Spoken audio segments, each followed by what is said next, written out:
Example 3 देखें, कहता है calculate contribution per unit and के बाद अगली रिक्वायरमेंट शुरू हो जाती है। Calculate contribution per unit and total budgeted profit for current year, also calculate sale volume to achieve break even for current year. अब ये जो क्वेश्चन है इसमें 3 रिक्वायरमेंट है, ये ए पार्ट में। पहले कंट्रीब्यूशन पर यूनिट निकालना है, फिर आपको टोटल बजटेड प्रॉफिट चाहिए करंट ईयर का, और सेल वॉल्यूम चाहिए। अब क्वेश्चन में आपके पास ये उसने कहा है जी Lahore limited makes and sells a single product. हाँ जी, करंट ईयर का बजटेड डाटा दिया हुआ है। सीवीपी में बजटेड डाटा इस्तेमाल होता है, ये याद रखिएगा। सीवीपी का टॉपिक एक प्लानिंग की टेक्निक है, और ये प्लानिंग साल के आगाज में की जाती है या पिछले साल के एंड पे की जाती है, तो इसमें एस्टिमेटेड या बजटेड डाटा इस्तेमाल होता है। तो ये सेल और प्रोडक्शन यूनिट्स हैं, यानी ये बजटेड सेल यूनिट्स हैं। वेरिएबल कॉस्ट आ गई पर यूनिट, फिक्स कॉस्ट आ गई पर यूनिट। तो अगर ये पर यूनिट है तो इसको इनटू यूनिट्स करके टोटल फिक्स कॉस्ट हमें चाहिए होती है। हमने कहा था मार्जिनल कॉस्टिंग के प्रिंसिपल के मुताबिक हमें पर यूनिट फिक्स कॉस्ट नहीं चाहिए, हमें टोटल फिक्स कॉस्ट चाहिए। तो 80 रुपए पर यूनिट अगर है फिक्स कॉस्ट पर यूनिट, तो 26,000 टोटल यूनिट्स हैं, तो फिक्स कॉस्ट होगी 2080,000। के बाद उसने कंट्रीब्यूशन टू सेल रेशियो का आंसर दे दिया है, कंट्रीब्यूशन टू सेल रेशियो। अब कंट्रीब्यूशन टू सेल रेशियो का फॉर्मूला होता है cell price per unit minus variable cost per unit divided by cell price per unit. अगर आप इस फॉर्मूले को थोड़ा सा एनालाइज करें तो आपके पास जवाब मौजूद है। वेरिएबल कॉस्ट भी मौजूद है लेकिन सेल प्राइस मौजूद नहीं है। जब तक आपके पास सेल प्राइस मौजूद नहीं है ना, आप सवाल आगे चला नहीं सकते। हर क्वेश्चन में 3 या 4 चीजें होना जरूरी है। पहली चीज फिक्स कॉस्ट होनी चाहिए, दूसरी चीज सेल प्राइस पर यूनिट होनी चाहिए, तीसरी चीज वेरिएबल कॉस्ट पर यूनिट होनी चाहिए, और चौथी बजटेड सेल वॉल्यूम। अच्छा जी, वो कहता है सेलिंग प्राइस नेक्स्ट ईयर में कितनी होगी, 10% हायर होगी, लेकिन पिछली निकालेंगे करंट ईयर की तो नेक्स्ट ईयर की आएगी। वेरिएबल कॉस्ट 6% ज्यादा होगी नेक्स्ट ईयर में, और बजटेड फिक्स कॉस्ट 20% ज्यादा होगी करंट ईयर के मुकाबले में। लेकिन पहले करंट ईयर के लिए करना पड़ेगा आपको। तो करंट ईयर के लिए कंट्रीब्यूशन पर यूनिट मांगा है, तो कंट्रीब्यूशन पर यूनिट का फॉर्मूला होता है selling price per unit minus variable cost per unit. Variable cost per unit तो है मेरे पास, सेलिंग प्राइस नहीं है। अगर आपके पास सेलिंग प्राइस ना हो तो सेलिंग प्राइस को निकालने का तरीका एक तो डिजायर्ड प्रॉफिट वाला होता है। यहाँ पे जो डिजायर्ड प्रॉफिट वाला तरीका नहीं दिया हुआ, यहाँ उसने आपको कंट्रीब्यूशन टू सेल रेशियो का आंसर दे दिया है। पूरी कॉस्ट अकाउंटिंग में ये रूल है, अगर किसी फॉर्मूले का आंसर दे दिया है तो उसको रिवर्स करके निकालना है। तो मुझे सेलिंग प्राइस निकालनी पड़ेगी by reverse use of contribution to sale ratio. अब सेलिंग प्राइस नहीं है तो मैं यहाँ पे लिखूंगा कंट्रीब्यूशन टू सेल रेशियो में selling price per unit minus variable cost per unit और सेलिंग प्राइस पर यूनिट। तो कंट्रीब्यूशन टू सेल रेशियो कितने परसेंट थी, 60% का मतलब है 0.60। सेलिंग प्राइस हमने फाइंड करनी है, वेरिएबल कॉस्ट है 60। तो मेरा ख्याल है ये जो x है ये उधर जाकर मल्टीप्लाई हो जाएगा, तो 60 इधर आ जाएगा, x माइनस 0.60x। तो जो मुझे नज़र आता है वो आएगा 60 डिवाइडेड बाय 0.40। 60 डिवाइडेड बाय 0.40 150 रुपए पर यूनिट आ जाती है सेलिंग प्राइस। ये मैंने क्या किया है, कंट्रीब्यूशन टू सेल रेशियो का रिवर्स यूज किया है। जब भी किसी आंसर रेशियो का आंसर दे देगा, किसी भी फॉर्मूले का जवाब दे देगा, तो आप उसको रिवर्स कर सकते हैं। तो कंट्रीब्यूशन का आंसर है 90 रुपीज पर यूनिट। आगे उसने पूछा है बजटेड प्रॉफिट। तो बजटेड प्रॉफिट निकालने के लिए आपको छोटी सी इनकम स्टेटमेंट बनानी पड़ेगी मार्जिनल कॉस्टिंग के मुताबिक। करंट ईयर का बजटेड प्रॉफिट क्या आएगा, तो बजटेड प्रॉफिट अगर आपने निकालना है तो प्रॉफिट निकालने के लिए आपको छोटी सी इनकम स्टेटमेंट बनानी पड़ेगी। तो इसमें आएगी sale revenue less total variable cost, तो कंट्रीब्यूशन मार्जिन। इस पूरे चैप्टर में आपको मार्जिनल कॉस्टिंग से लेके चलनी है statement, less total fix cost. क्योंकि करंट ईयर की मांगी हुई है तो सारा डाटा करंट ईयर का लेना है। जी जनाब, सेलिंग प्राइस पर यूनिट क्या थी? 150 रुपए per unit into 26,000 units budgeted sale है, तो ये आ जाता है 39,100 में।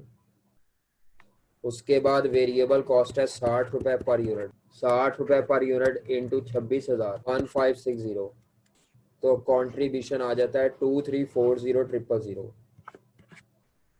ले जी, total fix cost per unit थी तो इसको भी टोटल करना पड़ेगा 80 इंटू 26,000। जी बेटा 2080, तो प्रॉफिट आ जाएगा 2,60,000। ले जी, करंट ईयर का बजटेड प्रॉफिट है 2,60,000। अब ये प्रॉफिट जब भी मांगेगा आपको ये छोटी सी इनकम स्टेटमेंट बनानी पड़ेगी। तीसरी रिक्वायरमेंट क्या है? Also calculate sale volume to achieve break even. तो ब्रेक इवन सेल वॉल्यूम निकालना है जी आपने करंट ईयर का, तो उसका फॉर्मूला होता है total fix cost divided by contribution पर margin per unit. Total fix cost है 2,080000 और कंट्रीब्यूशन मार्जिन पर यूनिट हमने ये ऊपर निकाला है 90 रुपए करंट ईयर का, तो आपके पास आंसर आ जाएगा। तो मेरे पास ये आंसर आ रहा है 23,011 approximately units, 0.11 units. Normally points में नहीं होते तो इसको राउंड कर ले, 23,111। ये पहली रिक्वायरमेंट हो गई है जी। अगर आप इसको ऐसे नहीं करना चाहते तो इक्वेशन में कर सकते हैं, sale price per unit into sale units, ये इक्वेशन में भी कर सकते हैं। वो एक ही बात है, स्टेटमेंट फॉर्म में लिखने की बजाय आपने इस तरह लिख दिया, total fix cost is equal to profit. इस इक्वेशन में डाटा पुट करें तब भी आप कर सकते हैं, तब भी ठीक है। आगे चले, ये बेटा करंट ईयर के लिए हमारा सारा सोल्यूशन था। अब इसका जो पार्ट बी है उसमें आपने किस साल के लिए करना है? नेक्स्ट ईयर के लिए।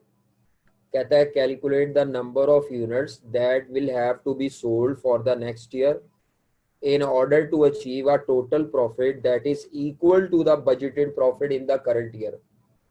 जितना बजटेड प्रॉफिट हमने करंट ईयर में कमाया है बिल्कुल उसके बराबर हम अगले साल कमाना चाह रहे हैं। तो वो कहता है बताओ कितने यूनिट्स बेचे कि हम उतना ही प्रॉफिट कमा लें जितना हमने करंट ईयर में कमाया था। तो अब आपको यहाँ पे जो अगला साल है आपको नेक्स्ट ईयर के लिए चाहिए sale units to achieve desired profit, जिसका फॉर्मूला होगा टोटल फिक्स कॉस्ट अगले साल की। नेक्स्ट ईयर का सारा डेटा आएगा। डिजायर्ड प्रॉफिट आपको लेकिन लिखना है करंट ईयर के बराबर, उसने कहा है जी। Total fix cost current year में थी 2080, नेक्स्ट ईयर में उसने कहा था फिक्स कॉस्ट जो है वो 20% ज्यादा होगी करंट ईयर के मुकाबले में। इसका मतलब है मुझे फिक्स कॉस्ट निकालनी पड़ेगी 208000 को 20% ज्यादा करना हो ना किसी चीज को, तो 1.20 से मल्टीप्लाई कर दें। ये 208000 पिछले करंट ईयर की फिक्स कॉस्ट है, तो अगर 20% ज्यादा करने हैं तो ये शॉर्टकट तरीका होता है 1.20 से मल्टीप्लाई करें। एक तरीका होता है कि 2080 का आप ले पहले 20% फिर उसमें 208000 ऐड करें। ये तरीका बच्चों वाला आप छोड़ दें। किसी चीज को 20% बढ़ाना है तो उसको 1.20 से मल्टीप्लाई कर दें। डिजायर्ड प्रॉफिट उसने क्या उतना ही लेना है जितना करंट ईयर में था। 2,60,000 बजटेड प्रॉफिट निकाला था। कंट्रीब्यूशन मार्जिन पर यूनिट के लिए sale price minus variable cost. अब उसने सेल प्राइस को भी चेंज किया अगले साल। कहता है सेलिंग प्राइस 10% ज्यादा होगी और वेरिएबल कॉस्ट 6%, तो इसको 10% बढ़ाना है। 150 इंटू 1.10 और इसको 6% बढ़ाना है। तो मैंने क्या किया, जो करंट ईयर की फिगर्स थी ना उनको चेंज करके फॉर्मूले में पुट करना है। तो मेरी जो नई फिक्स कॉस्ट आएगी, टोटल फिक्स कॉस्ट नई आती है 2496000 प्लस ये चेंज नहीं करना है। 2,60,000 165 और ये आ जाएगा मेरा ख्याल है 63.6। कंट्रीब्यूशन पर यूनिट आ जाएगा 101.4 रुपीज और ये आ जाएगा टोटल फिक्स कॉस्ट है 2,496,000 प्लस 2,60,000 2,756,000 डिवाइडेड बाय 101.4 तो 27,179.49 राउंड करके आप तकरीबन 27,179 या 180 यूनिट्स लिख सकते हैं। ले जी, ये हमारा आंसर आ गया। ये हमने अभी एग्जाम्पल कौन सी किया है, एग्जाम्पल नंबर 3। आप जैसे जैसे आगे जाते जाएंगे ना, ये मसला आता जाएगा कि डाटा ही नहीं पूरा दिया होगा, तो पहले आपको डाटा पूरा करना है, फिर आप आगे चल सकते हैं। ठीक है, इस क्वेश्चन में हमें सेलिंग प्राइस पर यूनिट नहीं दी थी, तो वो मैंने कंट्रीब्यूशन टू सेल रेशो से रिवर्स करके निकाल ली। ये मैंने ये वर्किंग सी कर ली थी, तो कंट्रीब्यूशन टू सेल रेशो को रिवर्स किया तो हमारे पास सेलिंग प्राइस पर यूनिट आ गई थी, बाकी डाटा गिवन था। अच्छा जी, नेक्स्ट एग्जांपल 4। अच्छा, मैं एक बात बता दूं आपको, वो आपके लिए फिर आसान हो जाएगा। ज़रा याद रखें, अगर उसने हमें कंट्रीब्यूशन टू सेल रेशो दी हो तो या उससे हम सेलिंग प्राइस मालूम कर सकते हैं या वेरिएबल कॉस्ट पर यूनिट मालूम कर सकते हैं। अगर उसने ब्रेक इवन सेल वॉल्यूम का आंसर दिया हुआ है तो उससे हम या टोटल फिक्स कॉस्ट मालूम कर सकते हैं या कंट्रीब्यूशन मार्जिन पर यूनिट।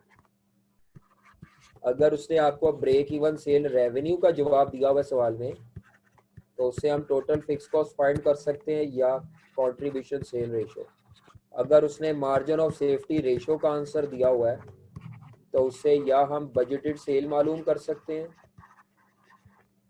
या ब्रेक इवन सेल।